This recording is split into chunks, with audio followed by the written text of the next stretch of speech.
Efo, otsiwch eich hunain. Ac yna mi gawn ni ganu yr intrada. Criw bach, 6 ohono ni yma yn y festri wedi nawyru yn mynd i ganu honno. Dewch ni gael gair o weddi gochwyn. Rwy'n tad, dyn ni'n diolch i ti am dy fendithion i ni heddiw, yn diolch i ti am medru cyfarfod fel hyn, yn diolch i ti am ddofal ohono ni. Helpa ni arglwydd, addoli mewn ysbryd a gwirionedd, dangos i ni yr arglwydd Iesu Grist. A cyntau'n berthnasol i ni heddiw holl angen dyn tydi a'i gwyr arglwydd Iesu. Helpa ni dyweld ti yn ateb yr anghenion yna heddiw, mwyn denw. Amen. Dylch i mi gael rhannu sgrin.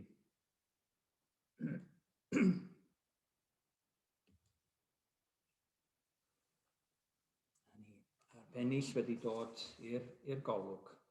O arglwydd da, dyna arglwydd dys i'n chwilio i wirioneddau'r gair. Diolch i chi, Glenys.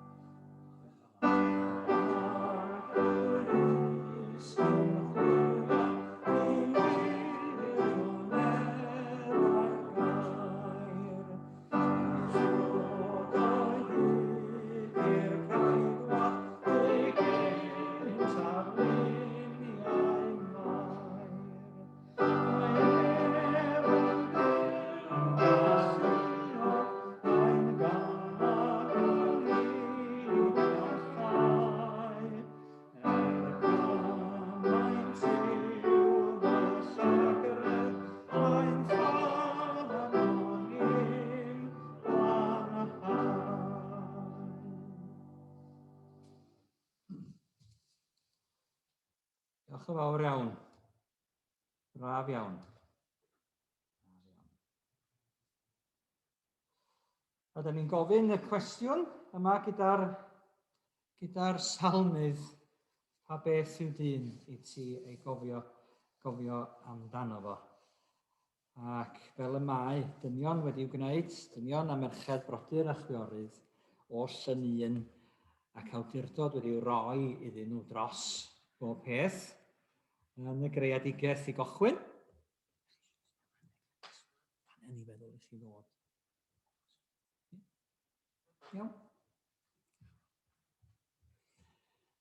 Ac yna meddwl am yr arglwydd Iesu hefyd.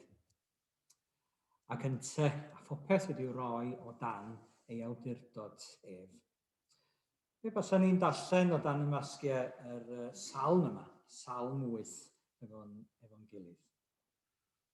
O arglwydd ein Llawer, mor ardderchog i'w denw ar yr holl ddaear. Gosodais dogoniant uwch y nefoedd, codais amddiffyn rhag delynion o enau babanod a phlant signo. A thawelir gelyn a'r dialydd, pan edrychaf ar y nefoedd, gwaith dyfysedd, y lloer a'r ser a roddais yn ei lle. Beth yw mei drolyn i ti ei gofio, a'r teulu dynol i ti ofalu amdano. Eto, wnaethos ef ychydig i slaw Duw, a'i goroni ac ogoniant ac anrhydedd. Rhoes iddo awdurdod ar waith dyddwylo, popeth dan ei draed, defaid ac ychen i gyd, yr anifeiliaid gwylltion hefyd, adar y nefoedd a physgod y môr, a phopeth sy'n tramwyo llwybrau'r dyfroedd. O arglwydd ein Llawer, mor ardderchog i'w denw ar yr holl ddaear. A dyn ni wedi cael yn breintiau yna, wedi cael y fraint o fod a gofal dros y pethau mae Duw wedi gosod ni'n gyfrifol amdanyn nhw wrth yn creu ni. Dyn ni wedi manteisio llawer ar yn breintiau, dyn ni wedi cymryd mantais ar yn creadigaeth ac ar yr hyn sydd gennym ni. Ond dyma'r arglwydd Iesu yn creu ni o'r newydd ac ynte sydd a phopeth yn y greadigaeth newydd o dan ei awdurdod ef fod i'r dyn. Y mae popeth o dan ei awdurdod. A dyn ni yn, a mi fyddwn ni yn gofyn yn y man, yn sgil yr hyn sydd yn digwydd o'n cwmpas ni yn y byd, dyn ni ddim heb wybod yr hyn sydd yn digwydd, dyn ni ddim heb yn effeithio. Dyn ni wedi'n effeithio i gyd gan y pandemig, dyn ni'n cael yn effeithio i gyd gan y newyddion a'r hyn sy'n digwydd mewn llefydd eraill, ac o bosib bod ni'n fwy cysylltiedig efo'n gilydd fel byd nag ydyn ni wedi bod ers dalwm nac erioed o'r blaen. A dyn ni'n gofyn beth sydd o'i le ar yn byd ni. Gawn ni ofyn y cwestiwn yna eto yn y man. A mae awdur y llythyr at yr Hebreaid yn gofyn y cwestiwn hefyd, beth sydd o'i le, pam bod pethau fel ag y maen nhw yn yn byd ni. Ond mae o yn cymryd i gysuro yn y wybodaeth bod o'n gweld Iesu Grist. Yna i ddarllen ychydig o adnodau o llythyr at yr Hebreaid, yr ail bennod, ac adnodau 5 i 12. Yn yr Beibl.net mae o wedi wasod yn y fan yma. A pheth arall, nid angylion sydd wedi cael yr awdurdod i reoli'r byd sydd i ddod, neu rhywun wedi dweud yn rywle, beth ydy pobl i ti boeni amdanyn nhw? Pam ddyle ti ofalu am berson dynol? Rwyt wedi wneud ychydig yn is na'r angylion, ond yna ei goroni ac ysblander ac anrhydedd, ac osod popeth dan ei awdurdod. Ni'n gwybod mae'r salmydd sydd wedi deud hynny, Salm 8, dyn ni newydd i ddarllen o. Mae popeth yn golygu fod pob dim arall, fod dim byd arall i ddiw ei osod dan ei awdurdod. Ond dyn ni ddim yn gweld popeth dan ei awdurdod ar hyn o bryd. Ond dyn ni yn gweld ei fod yn wir am Iesu. Am ychydig amser cafodd o hefyd ei wneud yn is na'r angylion, a hynny mwyn iddo farw dros bawb, ac mae Iesu wedi ei goroni ac ysblander ac anrhydedd am ei fod wedi marw. Mae'n dangos mor hael ydy Duw, bod Iesu wedi marw dros bob un ohonom ni. Duw wnaeth greu popeth, ac fo sy'n cynnal popeth. Felly, mae'n berffaith iawn iddo adael i lawer o feibion a merched rannu ei ysblander. Drwy Iesu ddioddef, roedd Duw yn ei wneud arweinydd perffaith i'w hachub nhw. Mae'r un sy'n glanhau pobl a rhai sy'n cael ei glanhau yn perthyn i'r un teulu dynol. Felly, does gan Iesu ddim cywilydd galw'r bobl hynny yn frodyr a chwiorydd iddo. Mae'n dweud, bydda i'n dweud wrth ymrodyr am chwiorydd pwy wyt ti, ac yn canu mawl i ti gyda'r rhai sydd yn daddoli. Felly'r salmydd yn gofyn, awdur y llythyr yna yn gofyn y cwestiwn arbennig. Ond yn awr nid ydym yn gweld pob peth wedi ei ddarostwng iddo. Mae pob peth wedi ei ddarostwng dan ei draed o, ond ydyn ni ddim yn gweld pob peth wedi ei ddarostwng. Beth ydyn ni yn ei weld? Ydy yn aml iawn yr hyn sydd o'i le ar yn byd ni. Ydyn ni'n gofyn y cwestiwn yna, beth sydd o'i le, ydych chi'n gallu weld o'n y fan yna. Ac yn cofio yn ystod yr wythnos aeth heibio, bod ni wedi cael cydgofio fo'n gilydd gyda phobl ledled y byd am farw George Floyd ar y 15 ar 20 o Fai 2020. A'r ffaith yn bod ni'n cofio ydy bod yna rai wedi bod yno'n tystio i'r hyn ddigwyddodd iddo fo. Yn erchyll, mae'r lluniau yn erchyll, mae'r fideo yn ofnadwy be ddigwyddodd felly, ac mae ei eiriau fo wedi'w ailadrodd ac wedi'w serio ar yn cof ni. I can't breathe, fedra i ddim cael yngwynt.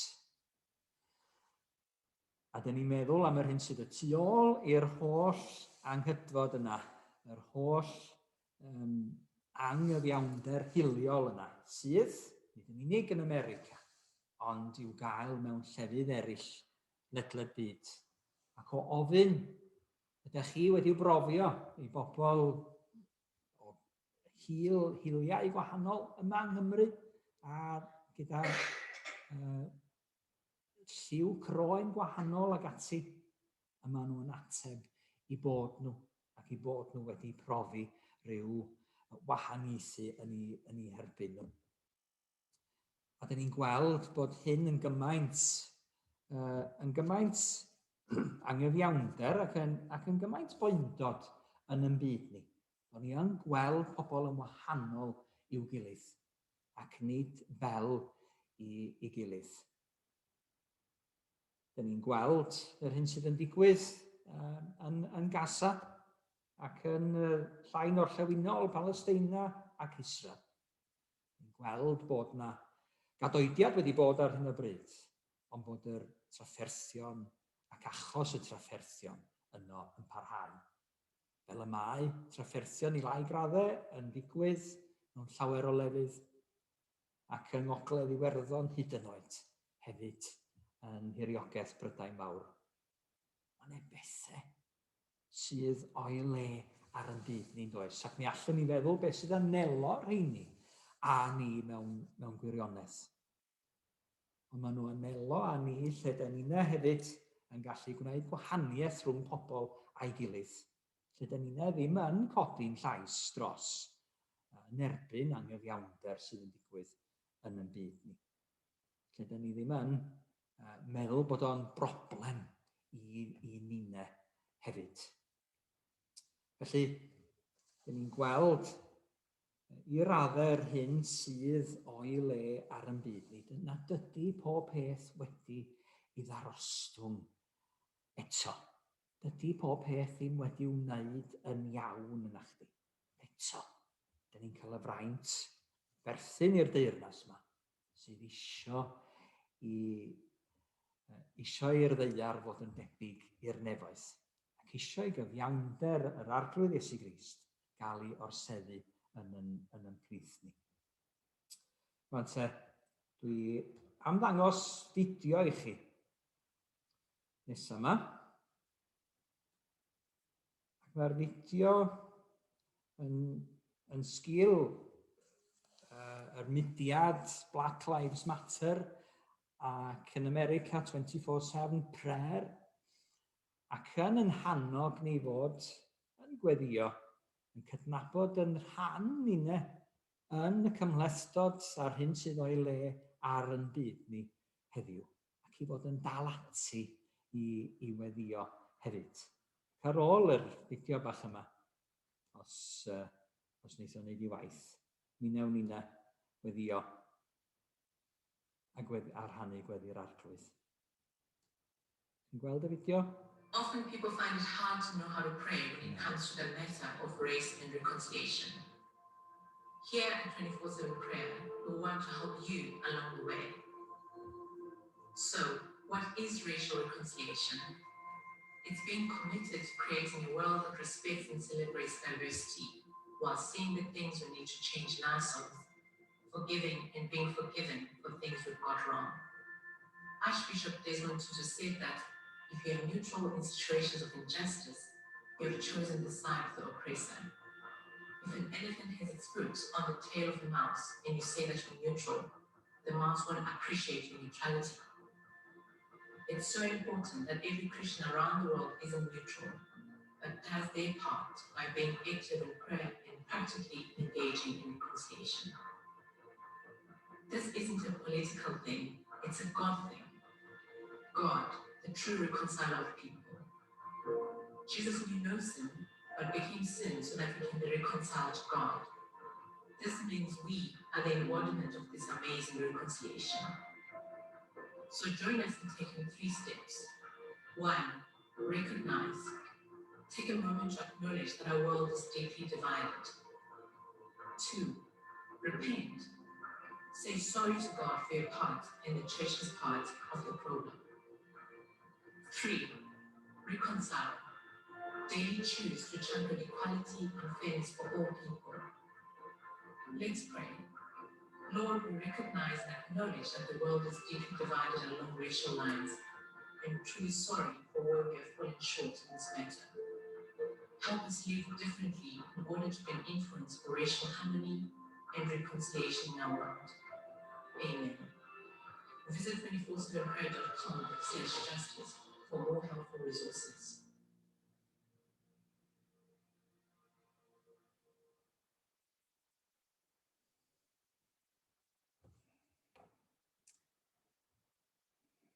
Right.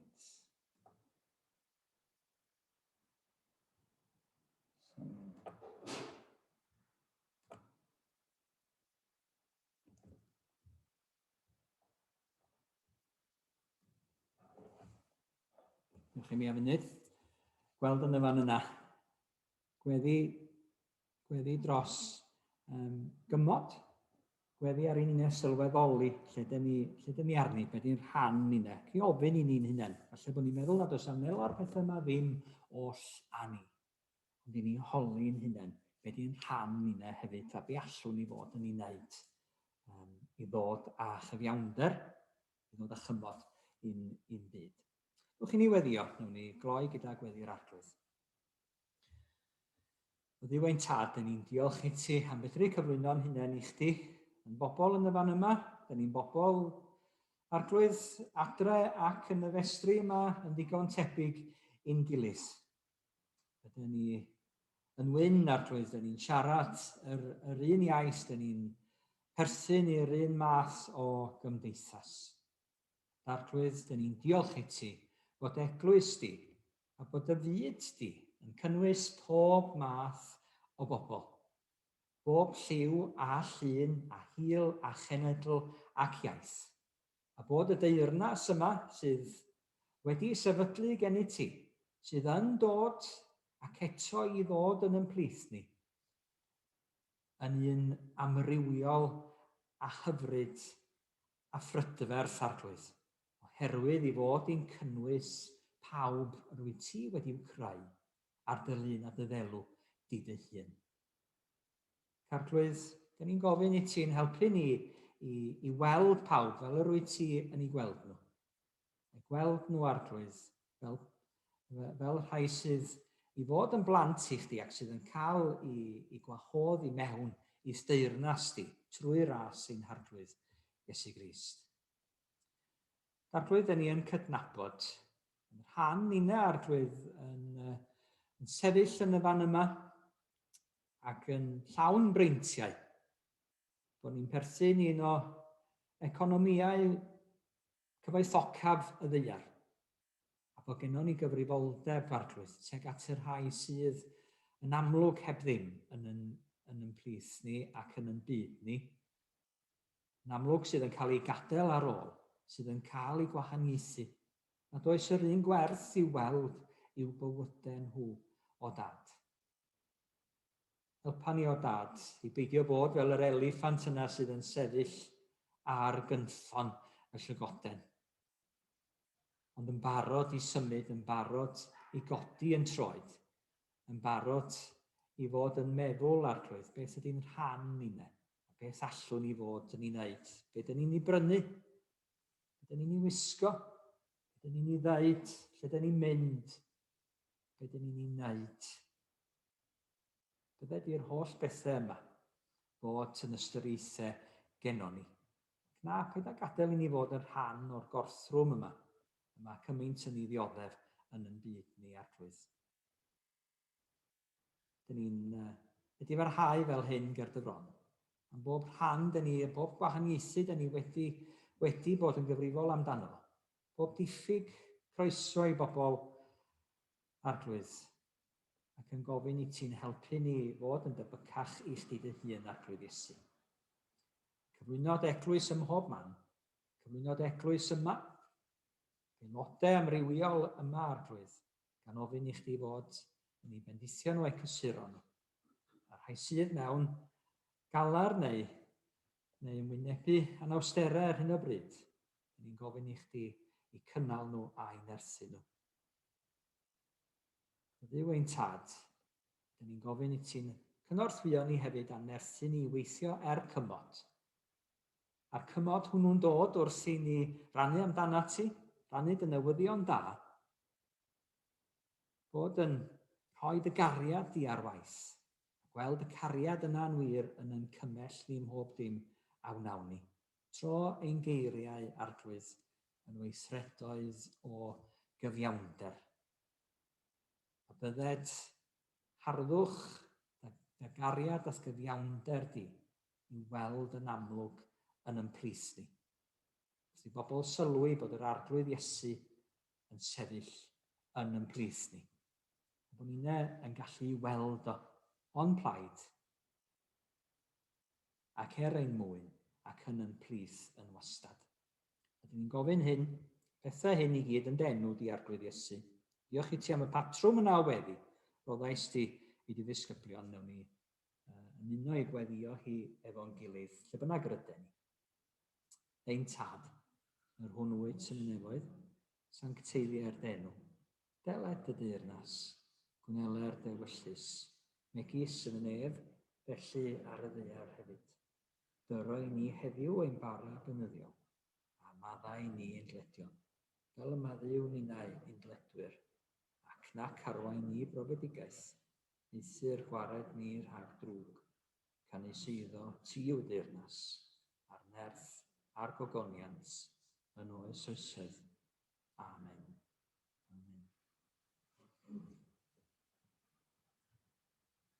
Mae'n braf cael gweddio efo'n gilydd, i ni ddal ati mewn gweddi.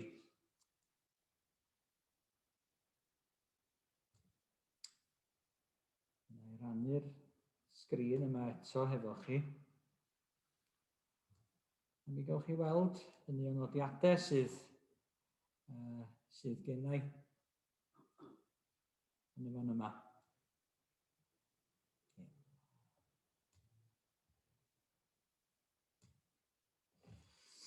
Dyn ni ddim yn gweld pethau fel y gydylen nhw fod. Dyn ni'n siŵr o fod yn cydnabod bod ni'n byw mewn byd anghyfiawn. Beth sy'n bod ar yn byd ni. Beth ydy'r anghyfiawnder yma sydd yn perthyn iddo fo? Mae'n siŵr bod o awnelo a'n hunanoldeb ni'ne sydd yn deillio ac sydd wedi'w amlygu hun o'r cochwyn cyntaf yn yr ardd yna wrth i adda ac Efa fod yn meddwl na nhw wyddau ore. Be oedd ore ar eu cyfer nhw eu hunain. Na doedden nhw ddim am osod eu hunain o dan awdurdod Duw. Eto, mae popeth i fod o dan ei awdurdod. Ac yn y greadigaeth newydd yma, deyrnas newydd mae Iesu'n ei sefydlu, a mae o'n yn gosod ni'ne o dan ei awdurdod o eto. Oedden ni'n edrych noson o blaen yn yn cyfarfod siat ar ddameg y weddw a'r barnwr. Yn y ddameg yn Lug penod 18 sydd yn darlunio gweddw sydd yn daer i gael yr hyn sydd yn ddyledus iddi hi, yr hyn sydd i fod yn eiddo iddi hi. Ac mae'n mynd ar peth at y barnwr, ac mae hi'n plagio'r barnwr yma tan mae o yn ildio iddi hi. Mae'n bron ei blagio fo i farwolaeth felly. A mae gen o fyntau ofn ydyn ni'n edrych ar gyfieithiad Saesneg o'r geiriau. Ofn iddo fo'i lladdu bod hi mor daer i ladd o. Blagio fo i farwolaeth. Mae'r barnwyr a'r rhai sydd ar y ddaear, ydych chi'n gorfod gofyn yn ydych, dydy pethau ddim yn dod yn syth. Mae rhaid i bobl ofyn. Gofyn am hawliau. Chi'n bod am yr eglwys wedi bod ynglyn ar gofyn yna am hawliau. Civil Rights Movement yn America, mynd yn ôl ymhellach na hynny ganrifoedd, gofyn am hawliau, gofyn am ryddhau ceision. Chi'n bod, a'n heglwys a'n henwad ni'n ynglyn ar alwad yna i ryddhau y ceision oedd yn y planigfeydd ac i beidio a caniatáu neb bod awnelo dim byd ar a'r fasnach ofnadwy yna mewn pobl.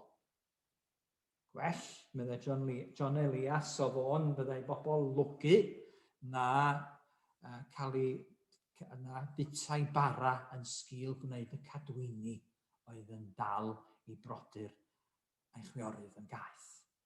Beth felly oedd o'n i ddeud. A dyn ni'n meddwl, chi'n bod, cyndyn ydy bob dim i ddod.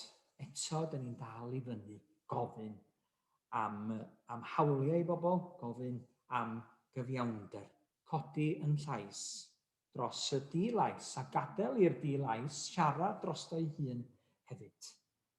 Cyndyn ydy barnwyr y ddaear i ganiatáu hawliau ac i ganiatáu cyfiawnder ar hyn sydd yn iawn. Ond mae'r dameg yn sôn yn olaf am dduw mor wahanol ydy Duw. Mor anghyndyn ydy Duw. Mor hael ydy Duw. A bydd Duw yn gwrthod cyfiawnder i wetholedigion ydy geiriau Iesu. Na fydd, ond yn ei roed o yn rhydd ac yn ebrwydd. Ond a gaiff o bobl i ofyn iddo fo. A gaiff o bobl mewn ffydd yn gofyn am gyfiawnder. Gofyn am yr hodd yma, sydd yn dod o lawr arglwydd Iesu Grist ei hun, yn gyfiawnder i ninna hefyd, gyfiawnder i'w rannu hefo eraill. Bod ni angen ffydd i ofyn amdano fo, ac i barhau i ofyn amdano fo. Dameg felly sydd yn sôn am y dyfal barhad yna. Bod Duw yn wahanol, bod teyrnas Duw yn wahanol. Awdur y llythyr at yr Hebreaid yn cysuro ni drwy ddeud, a mae wedi bod yn gysur i minne, a'r adnod yma'n sticio hefo fi dros yr wythnos diwethaf yma, dweud y gwir. Do'n ni yn gweld pethau fel y gymanw, pethau heb i darostwng i'r arglwydd Iesu.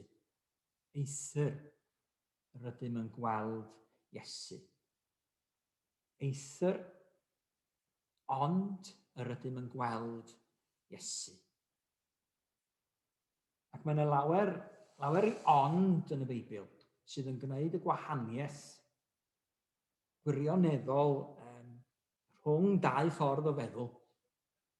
Lle mae Paul yn dweud am yr ond yna yn ei benod fawr yr atgyfodiad, ond y gwir yw fod Crist wedi ei gyfodi. Ond mawr yr atgyfodiad. Ond ond yn y fan yma hefyd. Mae pethau fel y gymanwn yn byd ni, ond rydyn ni yn gweld Iesu. Rydym yn gweld Iesu. Nid fe byddwn ni ryw ddydd yn gweld Iesu. Ond mae o'n cysuro ei hun a dweud, rydym yn gweld Iesu ar hyn o bryd yn sefyll o'n plaid ni. Wedi wneud rhywfaint yn is na'r angylion, nôl y Salm, darin ni ddarllen hefo'n gilydd, wedi darostwng ei hun, wedi gwacau ei hun o bob braint a bri, oedd yn eiddo iddo fo, o'r gogoniant oedd yn perthyn iddo fo yn y nefoedd, ac wedi cael ei hun ar ffurf dynol fel ninne. I gwneud ei hun yn geithwas yn mwyn ninne, hyd at farwolaeth trysom ninne. Nes i fod o wedi cael ei draddyrchafu. Mae'r darlleniad ni'n sôn wedi goroni bellach a gogoniant. Do'n ni yn gwybod bod Iesu bellach yn y nefoedd ar yn rhan ni yno, i cario'n dyndod ni yno, yn sefyll o'n plaid ni, wedi'w ogoneddu, yn deilwng i agor i ddatgloi y sgrôl na sydd yn y nefoedd, yr oen sydd wedi ladd sydd yn deilwng, oherwydd i fod o wedi dioddau troson ni, i fod o wedi profi marwolaeth dros bob un dyn, wedi mesur yn hyd a'n lled ni, yn gwybod pa fath rai ydyn ni, yn gwybod pa fath o fyd dyn ni'n byw ynddo fo hefyd, ac yn gwybod nad oes ganddo fo ddim cwylydd ohono ni. Does neb ohono ni yn rhy isel, yn ddi-sylw yn ei olwg o, nad ydy o am yn galw ni yn frodyr a chwiorydd iddo fo ac felly i'n gilydd. Darlleniad yn sôn fel mi wedi wneud yn berffaith drwy ddioddefiadau. Wedi gallu cydymdeimlo'n llawn, a ni'n gallu derbyn ei gydymdeimlad o'n llawn oherwydd i ddioddefiadau eithaf i'r eithaf troson ni, hyd at farw a'r groesbryn garw un prynhawn. Ac y mae o am i'r eglwys, nid yn unig gymryd pethau'n hawdd a gwneud y pethau sydd yn hawdd i gwneud, nad oes ddim byd yn hawdd yn y cyfnod mae dyn ni'n byw ynddo fo, nag oes. Cyfnod Covid felly, pob peth yn rhyw ddod gerfydd gwallt i ben ac yn araf ara deg. Ond dyn ni'n cael yn galw nid i gymryd y llwybr hawdd, ond i godi croes a'i ganlu nef. Dyn ni'n cael yn galw i fynd yr ail filltir, nid jyst un filltir, achos bod rhaid i ni, ond mynd un arall wedyn. Mae eglwys o, i bobl o, y corff yma o yn ei ddwyn i fod, yn cael ei galw hefyd i fod yng nghanol y byd, yn rhannu dioddefaint yn byd ni. Nid yn unig yn pledio o'i rhannu rhai sydd heb chyfiawnder, ond yn rhannu yn yr dioddefaint yna. Mae Paul yn sôn wrth siarad efo'r Colosied amdano fo'i hun yn dioddef. Mewn adnod all fod yn rhyfedd ar yr olwg gyntaf, pan mae o'n dweud i fod o am gwblhau yn fy nghorff yr hyn sydd yn ôl o gystuddiau Nghrist mwyn ei gorff, sef yr eglwys. I fod o, allech chi feddwl bod o'n dweud, i fod o am wneud i fyny am yr hyn sydd yn ddiffygiol yn ddioddefiadau Crist. Ond does a ddim byd yn ddiffygiol yn ddioddefiadau Crist. Ddim byd yn ddiffygiol yn yr hyn yma Iesu wedi wneud erioed. Mae Paul yn teimlo i fod o'n cael rhan yn y dioddef yna, cymdeithas ei ddioddefiadau, meddwl fo mewn man arall, mwyn profi grym ei atgyfodiad. Cael cwblhau yn ei gorff ei hun, yr hyn sydd yn ôl o gostuddiau Crist, bod y byd yma eto angen pobl i ddangos bod nhw'n malio, i ddangos bod nhw'n fodlon torchi llewis, i ddangos bod nhw'n fodlon cario croes, mynd yr ail filltir, dioddef, oherwydd bod y byd yn dioddef. Ac yn gwneud hynny mwyn yr eglwys, mwyn teyrnas Duw, mwyn i lledaeniad hi. Gan gofio yn bod ni eto ar hyn o bryd, Eithr yr ydym, yn gweld Iesu. Ond ar hyn o bryd, bod pethau fel y gyma nhw, da ni'n gweld Iesu. Dyma di'n cymhelliad ni. Dyma'r un sydd yn gyrru ni mlaen.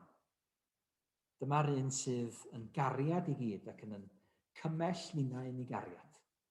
Dyma'r un sydd yn nerthu ninna i ddyfal barhau. Yn rhoi ffydd i ni ddyfal barhau fel y weddw honno hefyd, gan wybod bod Duw yn rhoi i'w blant ei hun ac yn rhoi chyfiawnder i ninna trwy'r arglwydd Iesu Grist, i'w rannu gyda phawb o'n cwmpas. Dyn ni'n darfod felly gyda hynny o eiriau, ac mi wnawn ni ganu emyn.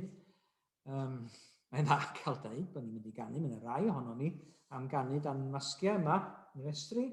Ymunwch eitha adref hefyd i gan yr emyn os gallwn ni weld ar y sgrin, nid oes yng Nghrist na dwyrain gorllewin gogledd chwaith. Cymdeithas gref o gariad sydd yn un drwy'r ddeiar faith. Diolch i Glenys am gyfeilio ar y cyfenw.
Gwahodd chi i ddadliwtio ac i rannu'r bendith efo'n gilydd hefyd.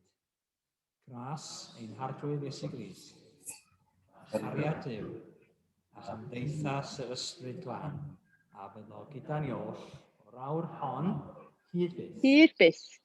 Amen.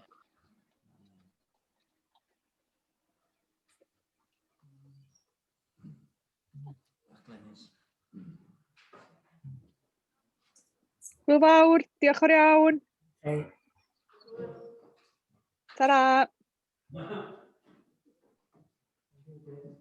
Bore da bawb.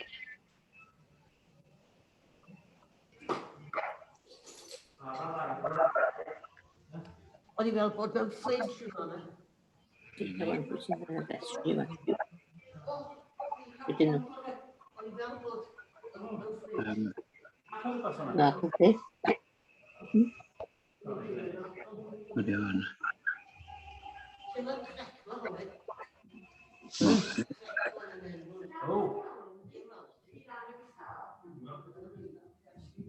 I'r res yna. I'r res, ie.